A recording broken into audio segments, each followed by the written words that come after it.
With Hardin's ties to Northwest Arkansas, law enforcement here on high alert. Both of the crimes he is serving prison sentences happened in Benton County.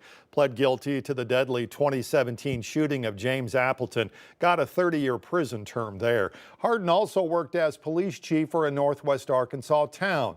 5 News reporter Lauren Spencer spoke with people who knew Hardin before and after his convictions. Grant Hardin wore a badge for years in Northwest Arkansas as a police officer in Eureka Springs, a constable in Benton County, even a chief in Gateway.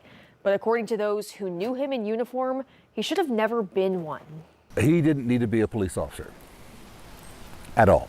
I was going to terminate him, but he resigned and he was caught lying on a police report. Earl Hyatt spent nearly 2 decades with the Eureka Springs Police Department and says while he didn't hire Hardin, his past was full of red flags. Notably, he had gone the wrong way on a narrow, windy one-way road and had a head-on collision with 2 elderly ladies. While I was at the sheriff's department, he had gone to Berryville and broken into his ex-girlfriend's apartment while he was on duty in his patrol car and vandalized it. Former Benton County prosecuting attorney Nathan Smith prosecuted Hardin for the murder and for the rape. Law enforcement has said, and I agree, that he's a very dangerous individual.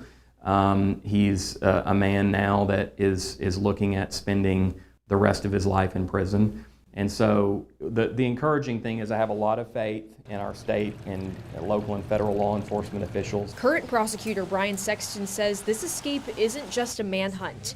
It's a setback for victims who had finally been able to move on. I've had to be part of the team reaching out to folks who have probably put this out of sight and out of mind for nearly a decade now and have now put that back on their front burner. Investigators say neither crime had a clear motive, making Hardin even more unpredictable and dangerous. How he selected the victims or his motives or his, what was behind his thinking was ever very apparent in either of those cases, which is unusual. And that's what worries the officers and officials who know him. It was tragic, but not surprising.